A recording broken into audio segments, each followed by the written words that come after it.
যে যার মতো করে খেতে পারছে। তাহলে তুমি আমি দুজনে মিলে একবার গয়া কাশী বৃন্দাবনটা চলো পরিভ্রমণ করে আসি। যশোবন্ত বৈরাগী এবং মাতা অন্নপূর্ণা দেবী দুজনে মিলে রাত্রেবেলায় বলছে। তাহলে কি করতে হবে? একটা কাজ করো, আগামীকাল সকালে আমরা দুজনে রওনা দেব। একটু পুটলি, তখনকার দিনে তো ব্যাগ ছিল না বাবা, পুটলির মধ্যে কাপড়ের মধ্যে সব বেঁধে এক জায়গায় জড়ো করে একটা পোটলা বানাতো। কি করলো, চিড়ে গুড়, তখনকার দিনে পায়ে হেঁটে বৃন্দাবনে যেতে হতো, অনেক মাস লেগে যেত বাবা। চিড়ে গুড় এইসব ওই পুটলির মধ্যে হলো শুকনো খাবার, তার সঙ্গে কিছু পোশাক বলে একটা পোটলা বানিয়ে রেখে দিয়েছি। সকালবেলায় প্রভাতে দুজনে মিলে বৃন্দাবনের দিকে রওনা দেবে, গয়া কাশী তীর্থ ভ্রমণ করে আসবে।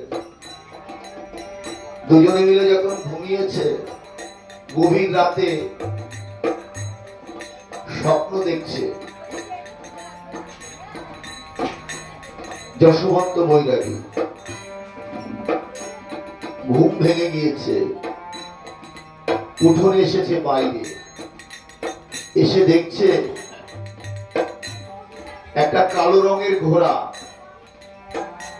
আমার হরি ঠাকুরের বারান্দার থেকে উঠোনে গড়াগড়ি খাচ্ছে। ওই ঘোড়াটি কালো রঙের ছিল, গড়াগড়ি খেয়ে সাদা হয়ে গেল।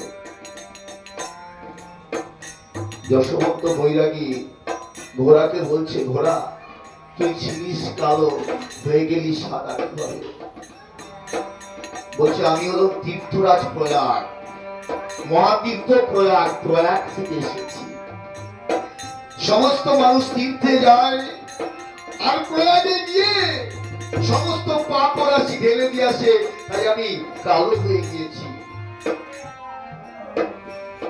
এখানে যে জগৎগুরু কল্পতরু উদয় হয়েছে, ওই জগৎগুরু কল্পতরুর যে চরণের ধুলি তোমার এই আঙিনার চারিদিকে ছড়িয়ে আছে, তাই তোমার এই আঙিনায় ওই জগৎগুরু কল্পতরুর চরণে ধুলায় আমি গড়াগড়ি খেয়ে আমার সমস্ত পাপ হয়ে গিয়েছে।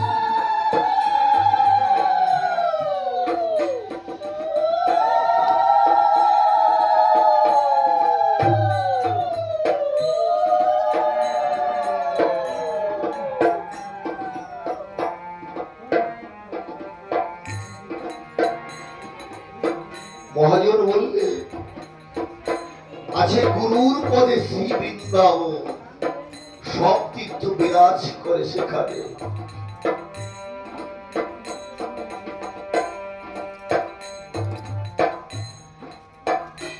আমার ঠাকুর বললেন, সত্যবাদী জিতেন্দ্রীয় হইবে যেই জন, না থাকুক তার ক্রিয়াকর্ম, হরিতুল্য সেই জন্ম। যদি সত্যবাদী জিতেন্দ্রীয় হয়, তার যদি ক্রিয়াকর্ম নাও থাকে, তিনি হরিতুল্য হয়। ওই ঘোড়াটি তীর্থরাজ প্রয়াগ বলছে, যশোবন্ত ঠাকুর তুমি তো জানো না, সবাই যখন ঘুমিয়ে থাকে সমস্ত তীর্থরা এই চারিদিকে ঘোরাঘুরি করে, কেন জানো? ওই হরির পরশ পাওয়ার জন্য, ওই জগৎগুরু কল্পতরুর পরশ পাওয়ার জন্য সমস্ত তীর্থ রাশি আছে তোমার এই ঘরের চারিদিকে ঘোরাঘুরি করে।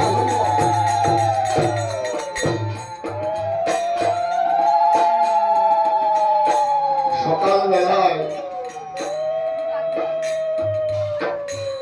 যশোবন্ত ঠাকুর মাতাকে ডেকে বলে, অন্নপূর্ণা ওই পুটলি থেকে সব বের করে নাও, আমাদের ঘোরা হয়ে গেছে,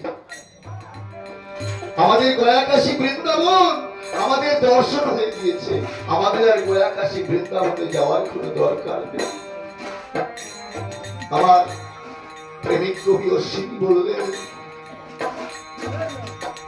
শুনেছি শুনেছি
স্বরূপকে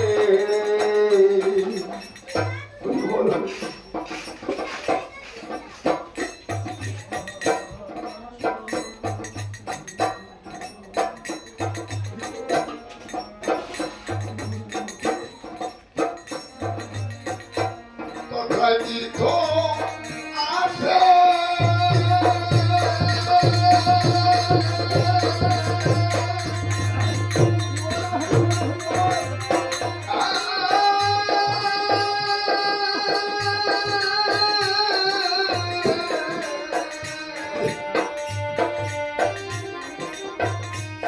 লাখে লাখে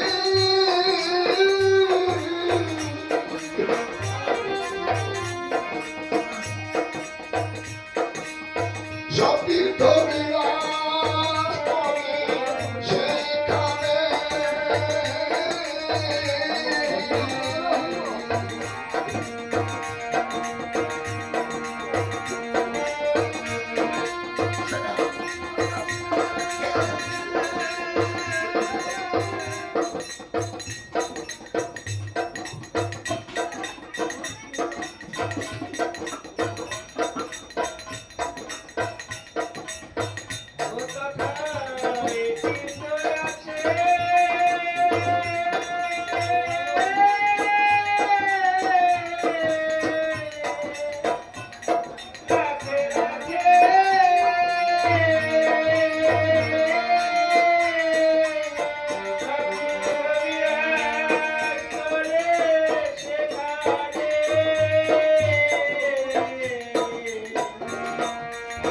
সব তীর্থ বিরাজ করে সেখানে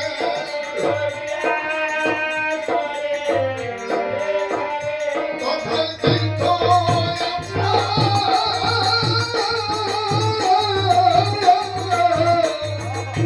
লাখে লাখে সব তীর্থ বিরাজ করে সেখানে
গঙ্গা যাহার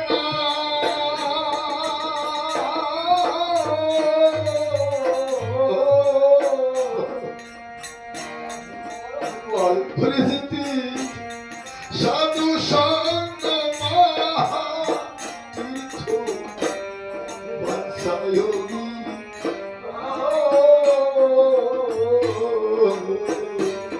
আর ধূপময়ী গঙ্গা যাহার নাম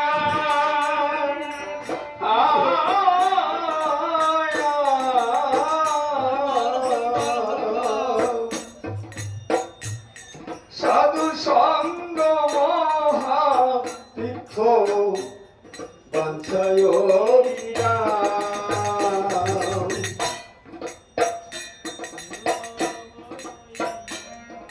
আমার প্রেমিক কবি বললেন ধ্রুবময়ী গঙ্গা যাহার নাম যেতে সাধু সঙ্গ মহাতীর্থবান সায়ুরীরা গঙ্গা গঙ্গায় গিয়ে আমরা কি করি বাবা? আমাদের যত পাপ আছে, কলির কলুষিত জীব যারা, তারা গঙ্গায় গিয়ে তাদের সমস্ত পাপ ও রাশি গঙ্গার বুকে দিয়ে গঙ্গা জলে ডুব দিয়ে শুদ্ধ হয়ে তারা আসে। এই গঙ্গাকে মর্তে কে এনেছিল বাবা? ভগীরথ। এই ভগীরথ গঙ্গাকে মর্তে এনেছিলেন কেন? সগর বংশের 60,000 পুত্রকে উদ্ধার করবার জন্য।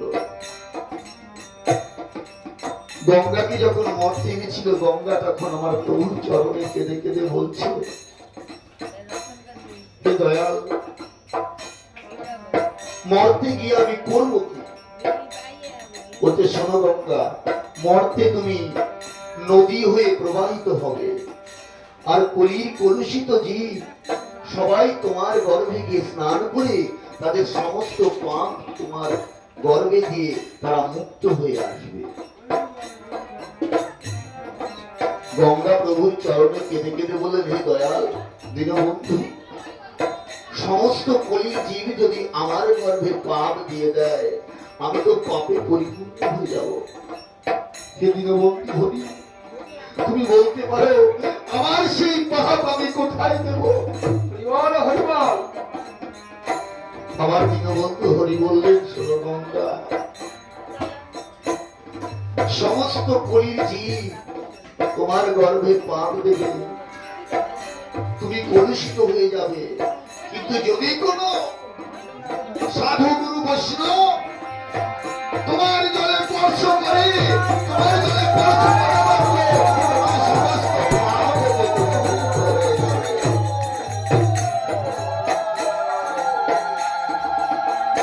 এই জন্য চৈতন্য ভাগবতে বলছে, সাধুগুরু বৈষ্ণব হেরিয়া যেজন গয়া গঙ্গা যায়, তৈলক্য তারিণী গঙ্গা ফিরিয়া না চায়। যদি কোনো মানুষ, কোনো ভক্ত সাধুগুরু বৈষ্ণবকে এড়িয়ে তার চরণে দণ্ডবত প্রণাম না দিয়ে যদি গঙ্গা স্নানে যায়, গঙ্গা বলছে ওই পাষণ্ডী থেকে আমি আমার মুখটাকে ফিরিয়ে দিই। তাহলে সাধুগুরু বৈষ্ণবের যেখানে আগমন ঘটে, বাবা জানবেন সেটা হলো মহাতীর্থ। আজকে এখানটায় মহাতীর্থ, যে যা মনের বাসনা করবে আমার দয়া হরি এইখান থেকে সেটা পূর্ণ করে দেবে।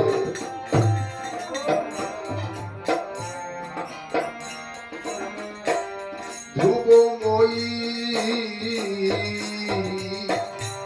গঙ্গা যাহার না,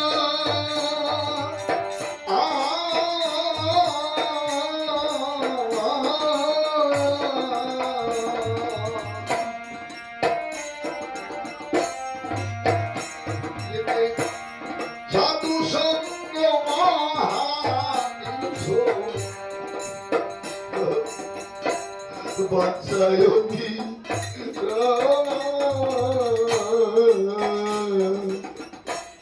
যুগময়ী গঙ্গা যাহার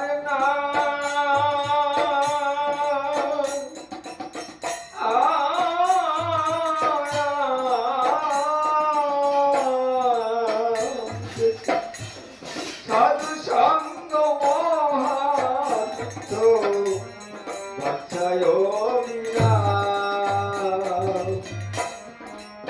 পড়ে গেলে এই সাধু সঙ্গ আসলে কি হয়? আমার মহাজন বললে ভব ব্যাধি থেকে তুমি মুক্ত হয়ে যাবে।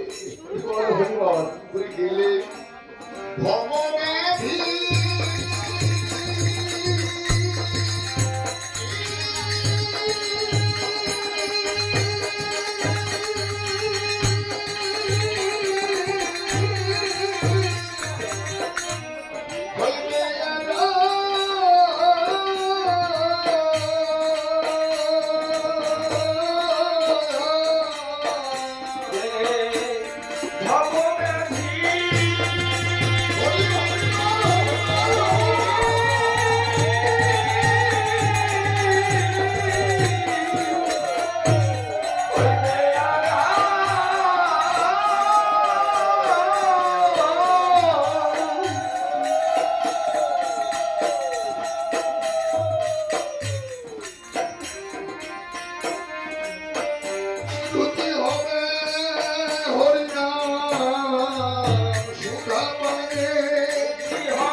বলছে সাধুর সঙ্গ যদি কেউ করে তার হরি নামে রুচি হবে, কারণ সৎ স্বর্গে সৎ যদি কেউ সঙ্গ নেয়। মহাজন বললেন সঙ্গ গুণে রং ধরিবে, তোমার পূর্বের স্বভাব দূরে যাবে। তুমি যদি চোরও থাকো, চৌর্য বৃত্তি করাও যদি তোমার পেশা হয়, তুমি যদি সাধুর বাজারে আসো, সাধুর সঙ্গ করার সঙ্গে সঙ্গে তোমার সাধুর ক্ষতি হবে, সাধুর ক্ষতি হবে।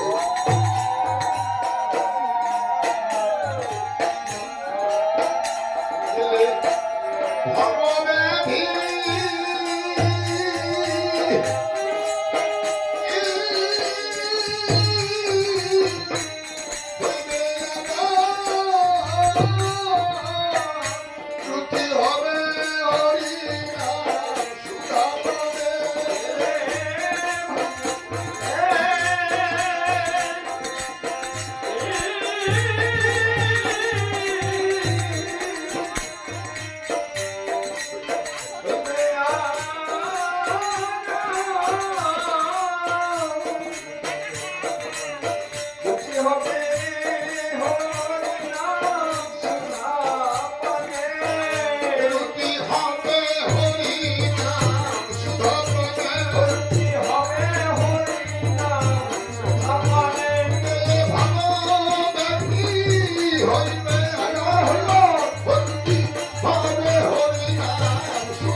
আনন্দ জেনে তত্ত্ব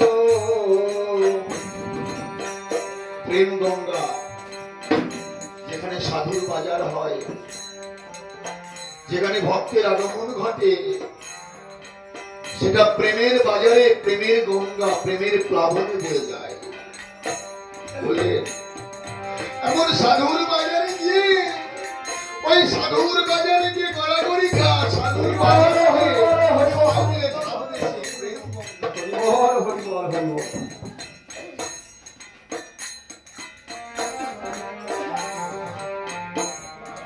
সাধুর যদি কৃপা হয়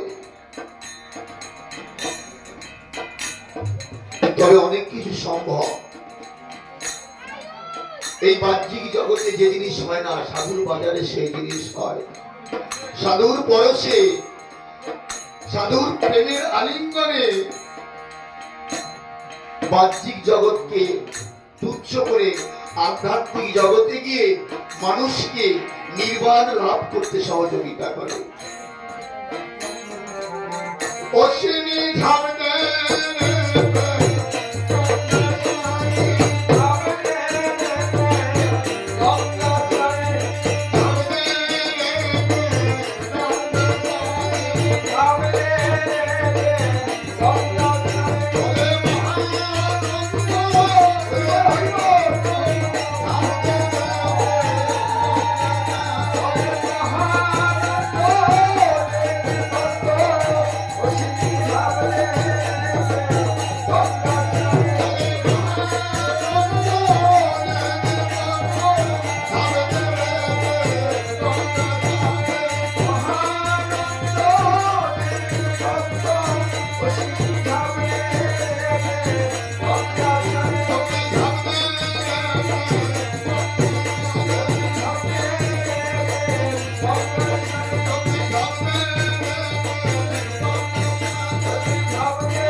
হরিবল হরিবল। হরিবল।